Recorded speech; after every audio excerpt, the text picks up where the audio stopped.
Welcome to voice of Tamil viewers. இன்றைய நிலவரப்படி social மீடியாக்குள்ள போனோம் அப்படின்னா தமிழக அரசியல் களத்தில் நடந்துட்டு இருக்கக்கூடிய விஷயங்கள் சார்ந்து எல்லார் மத்தியிலுமே இருக்கக்கூடிய ஒரு மிகப்பெரிய கேள்வி என்ன அப்படின்னு பார்த்தோம்னா, தாவேகாவும் காங்கிரஸும் கூட்டணி வைக்க போறாங்களா? அப்போ திமுக காங்கிரஸ் கூட்டணி அப்படின்றது உடைய போகுதா? திமுக காங்கிரஸ் கூட்டணி பேச்சுவார்த்தை அப்படின்றது இழுபறியாவே போயிட்டு இருக்குது. ரெண்டு தரப்புல இருக்கக்கூடிய தலைவர்களும் அடிக்கடி சந்திக்கிறாங்க, தொகுதி பங்கீடு குறித்து பேசுறாங்க.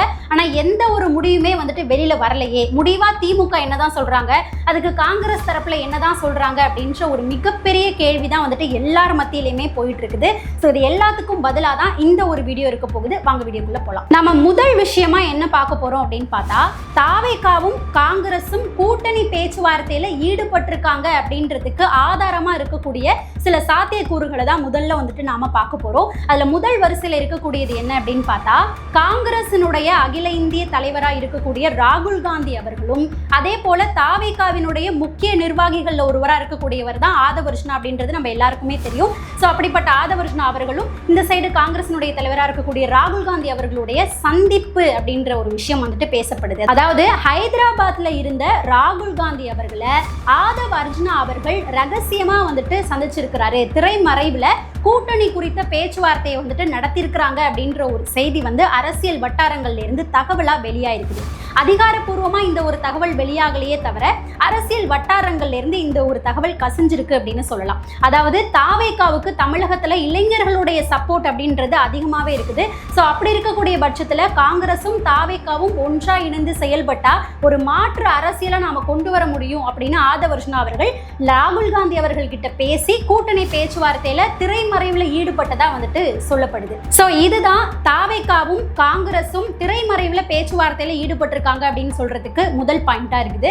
சோ அடுத்த பாயிண்ட் என்ன அப்படின்னு பார்த்தோம்னா, இப்போ சமீபத்துல தான் தமிழகத்தினுடைய முதல்வராக இருக்கக்கூடிய ஸ்டாலின் அவர்களுடைய பிறந்த நாள் அப்படின்றது முடிஞ்சது. அந்த பிறந்த நாளுக்கு பார்த்தோம் அப்படின்னா பிரதமர் நரேந்திர மோடி அவர்களே சீக்கிரமா வாழ்த்து சொல்லிட்டாரு. ஆனா ஒரு வருஷமும் வாழ்த்து சொல்லக்கூடிய ராகுல் காந்தி அவர்கள், திமுகவோட கூட்டணியில் இருக்கக்கூடிய ராகுல் காந்தி அவர்கள் தாமதமாக தான் அந்த பிறந்த நாள் வாழ்த்து அப்படின்றதையே ட்விட்டா பதிவிட்டு இருக்கிறாரு. அதுலயும் எப்பவும் போல அந்த வாழ்த்தை சொல்லாம எப்பயும் பார்த்தோம் அப்படின்னா ராகுல் காந்தி அவர்கள் மை டியர் பிரதர் அப்படின்ற வேர்டை நோட் பண்ணி தான் ஸ்டாலின் அவர்களுக்கு பிறந்த நாள் வாழ்த்து அப்படின்றத சொல்லி பதிவிட்டு இருப்பாரு. ஆனா இந்த முறை பார்த்தோம் அப்படின்னா அந்த மை டியர் பிரதர் அப்படின்ற வார்த்தைகள் எதுவுமே இல்லாம வெறும் ஹாப்பி பர்த்டே மிஸ்டர் ஸ்டாலின் அப்படின்ற வார்த்தைகள் மட்டுமே இடம்பெற்றிருந்தது. இதன் மூலமாவே வெளிப்படையாவே தெரிய வருது. அதாவது என்னன்னா, திமுக காங்கிரஸ் கூட்டணி பேச்சுவார்த்தையில ஒரு மனக்கசப்பு இருக்கு அப்படின்றது தெரிய வருது. மனக்கசப்பு இருக்கு அப்படின்ற பட்சத்துல திமுகவோட காங்கிரஸ் சேரல அப்படின்னா அவங்களுக்கு இருக்கக்கூடிய அடுத்த ஆப்ஷன் கண்டிப்பா தாவேகா தான். ஸோ தாவேகாவோட கூட்டணி பேச்சுவார்த்தையில ஈடுபடுற காரணத்தினாலதான் ராகுல் காந்தி அவர்கள் இந்த ஒரு ட்வீட்டை போட்டதாகவும் அரசியல் வட்டாரங்கள்ல எடுத்துக்கப்படுது. இது ரெண்டாவது பாயிண்டா இருக்கு. அடுத்ததா மூணாவது பாயிண்ட் என்ன அப்படின்னு பார்த்தோம்னா, காங்கிரசினுடைய மேலிட பொறுப்பாளராக இருக்கக்கூடிய கிறிஸ் சோடங்கர் அவர்கள் இவர் கொடுத்த செய்தியாளர்கள் சந்திப்புல அவர் பேசின விஷயங்கள் தான் மூணாவது காரணமா அமைஞ்சிருக்குது. இதுக்கு முன்னாடியே பார்த்தோம் அப்படின்னா கிறிஸ் சோடங்கர் அவர்கள் தமிழக வெற்றி கழகத்தை பத்தி பேசும்போது நாங்க அவங்க கிட்ட பேச்சுவார்த்தையில தான் ஈடுபட்டிருக்கோம் அப்படின்றத வெளிப்படையாவே அவர் சொல்லியிருந்தாரு. இந்த முறை பார்த்தோம் அப்படின்னா மார்ச் 1ஆம் தேதியும் செய்தியாளர்கள் சந்திப்பு கொடுத்திருக்கிறாரு. அதாவது திமுகவோட தொகுதி பங்கீடு குறித்த பேச்சுவார்த்தையில ஈடுபட்டு வெளியில வந்ததுக்கு அப்புறம் செய்தியாளர்கள் சந்திப்பு கொடுத்திருக்கிறாரு. அந்த சந்திப்புல திமுகவை பத்தியும் சில விஷயங்களை பேசியிருக்கிறாரு. அது என்ன அப்படின்றத நம்ம உள்ள பாத்திரலாம். ஃபர்ஸ்ட் தாவேகாவை பத்தி என்ன பேசியிருக்கிறாரு அப்படின்றத பாத்திரலாம். அதாவது தாவேகாவை பத்தியும் குறிப்பா விஜய் அவர்களை பத்தியும் புகழ்ந்து செய்தியாளர்கள் முன்னாடி பேசியிருக்கிறாரு. அதாவது தாவேகா அப்படின்றது ஒரு புதிய கட்சியா வந்திருக்கு அப்படின்னு நம்மளால எடுத்துக்க முடியாது. தாவேகாவுக்கு இளைஞர்களுடைய சப்போர்ட் அப்படின்றது அதிகமாவே இருக்குது.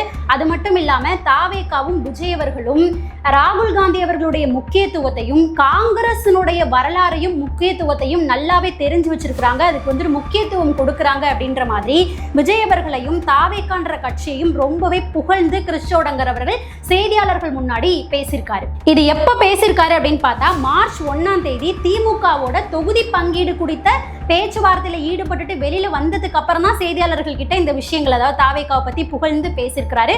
ஸோ இதுவும் வந்துட்டு முக்கியமான 3வது காரணமா எடுத்துக்கப்படுது. அடுத்ததா 4வது விஷயம் என்ன அப்படின்னு பார்த்தோம்னா, தாவேகாவினுடைய முக்கிய நிர்வாகியா இருக்கக்கூடிய நிர்மல்குமார் அவர்கள் செய்தியாளர்கள் கிட்ட ஒரு பேட்டி கொடுத்திருக்கிறாரு.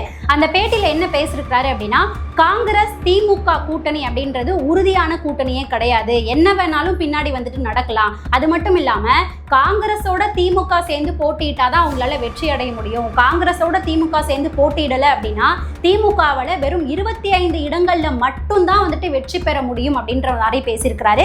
ஸோ அதுக்கு அடுத்ததா செய்தியாளர்கள் வந்து நிர்மல்குமார் அவர்கள் கிட்ட தாவேகா காங்கிரஸ் கூட்டணிக்கு வாய்ப்பு இருக்கா, பேச்சுவார்த்தை நடத்திருக்கீங்களா அப்படின்னு கேட்ட கேள்விக்கு நிர்மல்குமார் அவர்கள் என்ன பதில் சொல்லியிருக்கிறாரு அப்படின்னா, அதுக்கு காலம் தான் பதில் சொல்லும், என்ன வேணாலும் நடக்கலாம் அப்படின்ற மாதிரி செய்தியாளர்கள் முன்னாடி பேசியிருக்கிறாரு. ஸோ இதன் மூலமாகவும் தாவேகா காங்கிரஸ் கூட்டணி அப்படின்றது திரைமறைவில் நடந்துட்டு இருக்கு அப்படின்றத நம்மளால நல்லாவே உறுதிப்படுத்திக்க முடியுது. அடுத்ததா பார்த்தோம் அப்படின்னா, காங்கிரஸ் திமுக பேச்சுவார்த்தையில என்னதான் நடக்குது, ஆரம்பத்திலேருந்து இப்போ வரைக்கும் என்னதான் நடந்துட்டு இருக்குது, என்ன முடிவு தான் சொல்றாங்க அப்படின்ற கேள்விக்கு தான் பதில் வந்துட்டு நம்ம பார்க்க போறோம். காங்கிரஸ் சில மாதங்களுக்கு முன்னாடியில இருந்தே இந்த ஒரு கோரிக்கையை திமுக கிட்ட எடுத்து வைக்க ஆரம்பிச்சுட்டாங்க. அதாவது ஆட்சியிலையும் அதிகாரத்திலையும் எங்களுக்கு பங்கு வேணும், 41 தொகுதிகள் எங்களுக்கு ஒதுக்கப்படணும், ராஜ்யசபா சீட்டுமே வந்துட்டு வழங்கணும் அப்படின்ற ஒரு கோரிக்கையை ரொம்பவே வலிமையா திமுக முன்னாடி வந்துட்டு எடுத்து வைக்க ஆரம்பிச்சுட்டாங்க. நிறைய பேர் பேசிட்டு இருந்தது எல்லாத்தையுமே வந்துட்டு நாம பார்த்துருக்கோம். காங்கிரசினுடைய நிர்வாகிகள் முக்கியமா இருக்கக்கூடியவங்கலாம் இந்த ஒரு கோரிக்கையை வலியுறுத்திட்டு இருக்கிறத நாம வந்துட்டு பார்த்துட்டே தான் இருக்கோம். அது மட்டும் இல்லாம தொகுதி பங்கீடு குறித்து பேச்சுவார்த்தைக்கு எங்களை அழைக்கவே இல்லை, எங்களுக்கு வந்துட்டு மரியாதை கொடுங்க அப்படின்ற மாதிரியும் காங்கிரசினுடைய நிர்வாகிகள் பேசக்கூடிய காட்சிகளை வந்துட்டு நம்ம பார்த்துருக்கோம். ஸோ அப்படி இருக்க ஒரு வழியா திமுக பார்த்தோம் அப்படின்னா காங்கிரஸை பிப்ரவரி 27, 28 தேதிகளில் தொகுதி பங்கீடு குறித்து பேச்சுவார்த்தையை நடத்துறதுக்காக அழைத்திருந்தாங்க. காங்கிரஸ் தரப்புலேருந்து பார்த்தோம் அப்படின்னா கிறிஸ் சோடங்கர் அவர்கள், அதுக்கப்புறம் காங்கிரசினுடைய தமிழகத்தை சேர்ந்த முக்கியமான நிர்வாகிகள், செல்வ பெருந்தகை உட்பட முக்கியமான நிர்வாகிகள்னு எல்லாருமே கூட்டணி பேச்சுவார்த்தைக்காக அண்ணா அறிவாலயம் சென்றிருந்தாங்க. அதே போல் திமுக சைடில் சிஎம் அவர்கள் டைரக்டாக வரல. ஸோ கூட்டணி பேச்சுவார்த்தை நடத்துறதுக்கு அப்படின்னு சொல்லிட்டு ஒரு டீம் போட்டிருக்கிறாங்க, திமுகவினுடைய முக்கியமான நிர்வாகிகள் அடங்கியது. ஸோ அந்த குழு வச்சு பேச்சுவார்த்தை அப்படின்றது நடந்தது. ஸோ முதல் கட்ட பேச்சுவார்த்தையில் என்ன சொல்லப்பட்டது அப்படின்னா, காங்கிரசினுடைய தரப்பில் எங்களுக்கு 41 தொகுதிகள் வேணும், ப்ளஸ் ஒரு ராஜ்யசபா சீட்டு வேணும், மாநிலங்களவை உறுப்பினராக ஒரு சீட்டு வேணும் அப்படின்றது தான் முதல் கோரிக்கையை எடுத்து வச்சிருந்தாங்க. அதுக்கு இந்த சைடு திமுக தரப்புல இருந்து வந்தது என்ன அப்படின்னா, இல்லை கடைசி டைம் மாதிரி உங்களுக்கு 25 தொகுதிகளும் ஒரு ராஜ்யசபா சீட்டும் தான் வழங்கப்பட முடியும். ஏன் அப்படின்னா கூட்டணி கட்சிகள் நிறைய இருக்கிறாங்க, அவங்களுக்குமே வந்துட்டு வாக்கு கொடுத்துருக்குறோம், அவங்களுக்கும் குறிப்பிட்ட தொகுதிகளை வந்துட்டு ஒதுக்கி கொடுக்கணும், திமுகவுக்குமே வந்துட்டு பெருவாரியான தொகுதிகள் வந்துட்டு இருக்கணும், அப்போதான் தேர்தலை வந்துட்டு ஜெயிக்கக்கூடிய ஒரு விஷயம் அப்படின்றது நடக்கும். ஸோ அப்படி இருக்கிற பட்சத்தில் உங்களுக்கு 25 தொகுதி தான் தர முடியும் அப்படின்றத திமுக தரப்புலேருந்து எடுத்து வச்சிருந்தாங்க. ஸோ அதோட முதல் கட்ட பேச்சுவார்த்தை அப்படின்றது நிறைவடைந்தது. 2 பேருமே அவங்கவுங்க தலைமை கிட்ட வந்துட்டு டிஸ்கஸ் பண்ணியிருந்தாங்க. அதன் பிறகுதான் மார்ச் 1ஆம் தேதி திரும்ப 2ஆம் கட்ட பேச்சுவார்த்தை அப்படின்றது ஆரம்பிச்சுது.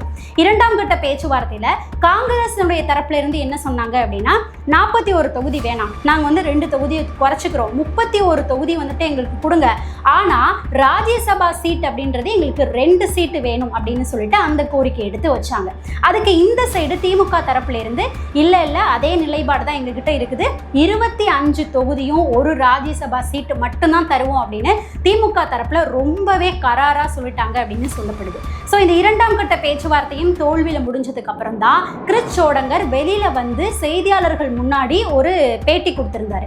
அந்த பேட்டியில் என்ன சொல்லியிருந்தாரு அப்படின்னா, திமுகவினுடைய இந்த சலுகை, அதாவது 25 தொகுதி பிளஸ் ஒரு ராஜ்யசபா சீட் அப்படின்ற இந்த சலுகை எங்களுக்கு ஏற்புடையதா இல்லை அப்படின்ற மாதிரி பகிரங்கமா செய்தியாளர்கள் முன்னாடியே கிறிஸ் சோடங்கர் வந்துட்டு பேட்டி கொடுத்திருந்தாரு. ஸோ அதை தொடர்ந்து காங்கிரசினுடைய தலைமை ஜூம் காலில் ஒரு மீட்டிங் வந்துட்டு அவசரமா நடத்தினதா சொல்லப்படுது. யாரோட அப்படின்னு பார்த்தா, காங்கிரஸ்ல இருக்கக்கூடிய தமிழகத்தை சேர்ந்த முக்கிய நிர்வாகிகள் இவங்க உட்பட மாவட்ட செயலாளர்கள் உட்பட எல்லாரையும் ஜூம் காலில் ஒரு மீட்டிங் நடத்திருக்கிறாங்க. அந்த மீட்டிங்ல வந்துட்டு என்ன முடிவெடுக்கலாம் அப்படின்றது குறித்து கலந்துரையாடல் நடந்திருக்குது. அதுல மேக்சிமம் ஆஃப் த காங்கிரசினுடைய நிர்வாகிகள் என்ன சொல்லியிருக்கிறாங்க அப்படின்னா, நம்ம வந்து திமுகவுடைய வந்துட்டு கூட்டணி தொடரலாம், தாவேகா பக்கம் வந்துட்டு நாம போனோம் அப்படின்னா அது ஒரு புதிய கட்சி தான், வாக்கு சதவீதம் இருக்கு அப்படின்றது சொல்லப்படுது, ஆனால் அது எந்த அளவுக்கு கரெக்டாக நடக்கும் அப்படின்றது தெரியல. ஏன் அப்படின்னா தாவேகா இன்னும் ஒரு எலெக்ஷனில் கூட போட்டியிடல, அதனால நம்பி அங்கே இறங்க முடியுமா அப்படின்றது தெரியல. நாம் இந்த சைடு டிஎம்கேலேயே முதல்வர் அவர்கள்கிட்ட இன்னும் தொகுதி அதிகமாக வேணும் அப்படின்னு சொல்லி பேச்சுவார்த்தையை முடிஞ்ச வரைக்கும் நடத்தி பார்க்கலாம். இது எங்களுடைய ஒப்பீனியன். மற்றபடி தலைமை என்ன சொல்கிறாங்களோ அதுக்கு நாங்கள் கட்டுப்பட்டு நடக்கிறோம் அப்படின்ற மாதிரி தான் மேக்சிமம் நிர்வாகிகள் இந்த ஒரு விஷயத்தை காங்கிரசினுடைய தலைமை கிட்ட சொன்னதாக சொல்லப்படுது. ஸோ அதை தொடர்ந்து பார்த்தோம் அப்படின்னா அதுக்கு அடுத்ததாக கடைசி இறுதிக்கட்ட பேச்சுவார்த்தையாக மார்ச் 3ஆம் தேதி மத்தியானம் ஒரு 12:30 மணிக்கு முதல்வர் அவர்களோட காங்கிரஸை சேர்ந்த முக்கியமான நிர்வாகி 1 மணி நேரம் பேச்சுவார்த்தை நடத்தியிருந்தார். அவர் யார் அப்படின்னு பார்த்தோம்னா ப. சிதம்பரம் அவர்கள். இவர் காங்கிரஸை சேர்ந்த தமிழகத்தின் மாநிலங்களவை உறுப்பினர்ல ஒருவராக இருக்கக்கூடியவர், ராஜ்யசபால உறுப்பினராக இருக்கக்கூடியவர். ஸோ இவரை அனுப்பி பேச வச்சிருக்கிறாங்க சோனியா காந்தி அவர்கள்.